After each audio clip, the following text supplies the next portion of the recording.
the world's biggest podcaster, is talking about Bitcoin again. Why is this so important?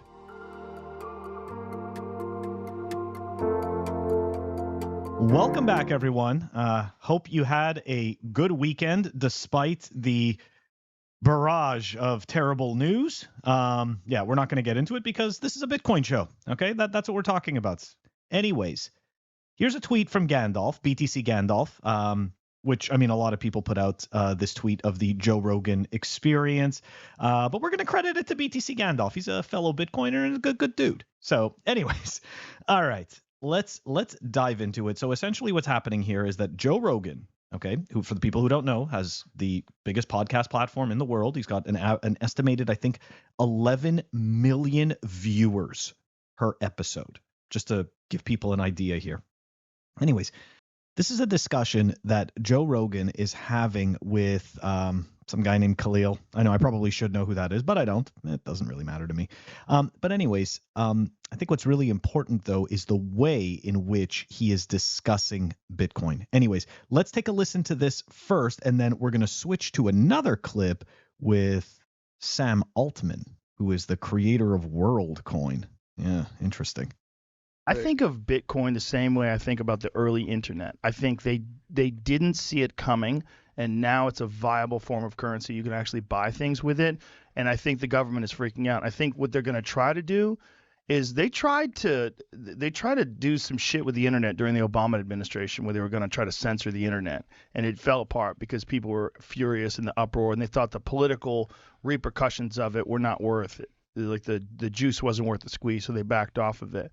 But I feel that there's going to come a time where some government, whether it's the United States or another government, might try it first. They're going to try to implement, I know they already do it in China, but they're going to try to implement a digital currency, a centralized digital currency that they can control. Yeah. What's scary about that is they could say, Khalil, we've looked at, your behavior online, and you have some marks against you, and so you're not going to be able to buy this, or you can only buy staples. You can't, you're going to buy food and shelter, but we're not going to allow you to travel, because that could be a scary. real thing where they could literally limit what you spend your money on. 1000%, bro. So before we move to the clip of Sam Altman, I just want to point out that Joe, I personally think that is by far one of the best ways to explain Bitcoin in terms of something that already exists, when he makes the comparison about Bitcoin to the early days of the internet. Now, something that's a little bit different, right, is that he is correct. The Obama administration, along with whatever cronies, definitely attempted to try to stifle the freedom on the internet. And don't get me wrong, to a certain extent, it somewhat worked. People should take a look at I think it's there's this thing called the theory of the shrinking internet, right? Essentially the internet used to be hundreds of thousands of scattered web pages, and now essentially it's just 3 or 4 or 10 main apps that everybody uses to access all of the other information from.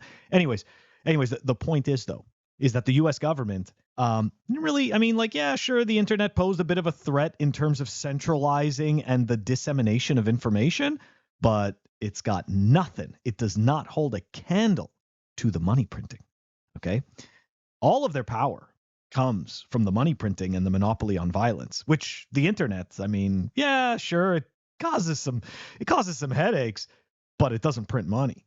So Bitcoin, though, stands in glaring contrast to their money printing. It is a meter stick that cannot be adjusted to make their money printing look not as bad. So Bitcoin, they don't like. Okay, Bitcoin, I believe, to Joe Rogan's point, they are very concerned about Bitcoin. They want to make sure that they can do everything in their power to stop it. But at the same time, they cannot show that they're afraid of it, because then the people will catch on. Right. And this is what's fantastic. This is something that I learned way back when I first got into Bitcoin, is governments that censor the most require censorship resistant money the most. And at first I didn't necessarily quite understand that. But the more I learned about Bitcoin and the more I realized, it's wait a second. These governments that are censoring transactions and limiting what you can buy with your money, how much you can take out. Well, guess what? They are indirectly proving Bitcoin's use case. They're kicking and screaming, and they're just simply proving Bitcoin's use case. So yeah, the U.S. government, not just the U.S. government, but any government that wants to maintain its total control, yeah, they are not going to like Bitcoin. They are not going to support it. And that's why it's a little bit different than the internet, because the internet, the governments were able to say, all right, you know what? We could fight misinformation with more misinformation, but you can't mess with a monetary policy that you don't control like Bitcoin's. So anyways, I do appreciate Joe's, I do appreciate the way that Joe explained it. And I think that he explained it very simply and in a way that anybody can understand. Now, moving on. So this is a separate clip where Sam Altman, the creator of WorldCoin, was on the Joe Rogan podcast. Okay.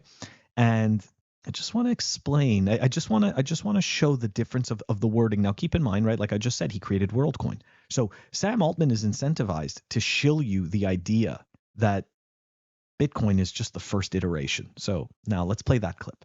Great tweet from fellow Bitcoiner Julian Lineger. For the people who don't know, Julian, I think, is the CEO of Relay. Is that it? He's the CEO? Co-founder and CEO of Relay. Awesome. Anyways, Bitcoin stacking app out in Europe. Check it out if you're in Europe. Relay. Yeah, I'm not sponsored by them, but I like their style. So why not? Anyways, let's take a look at this clip of Sam Altman. Here we go.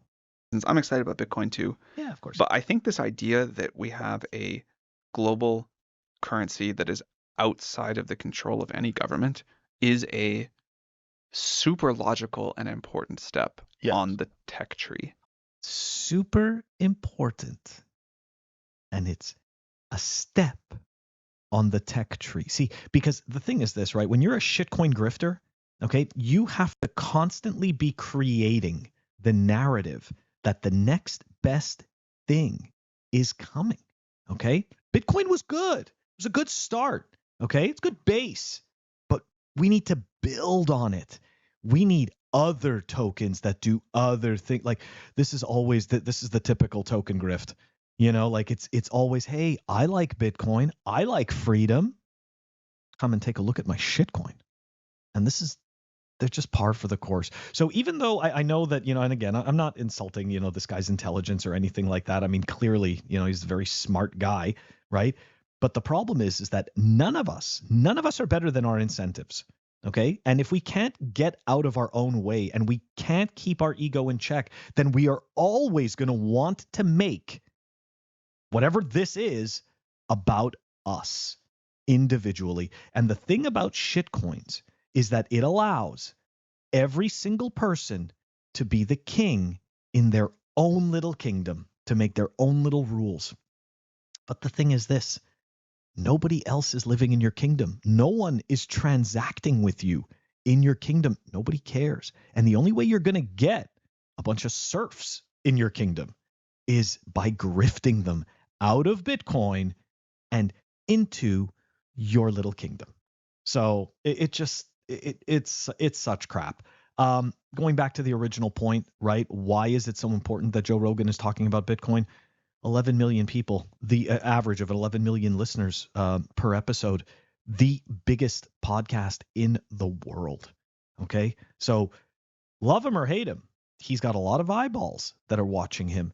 And the fact that he can explain Bitcoin so simply, okay, is a huge, I think that is a huge win for us, because the average person is not that technical, okay? The average person isn't going to sit there and figure out the majority of this stuff that fellow Bitcoiners have been doing for years. Now, granted, of course, somebody will always come up with the argument of, well, somebody else figured it out before. What's to say that no one's going to go and dive into these problems in the future?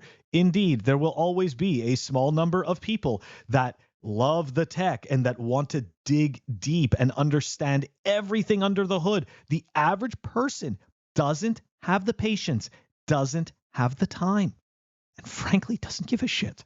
Okay? They just don't. So we need guys like Joe Rogan. As much as we may not like them, we need guys like him talking about Bitcoin simply, right? Appealing to the average person. Anyways, guys, what do you think Let me know. Put it in the comments. And don't forget to like and subscribe. Help us grow the channel. And I will catch you guys all tomorrow.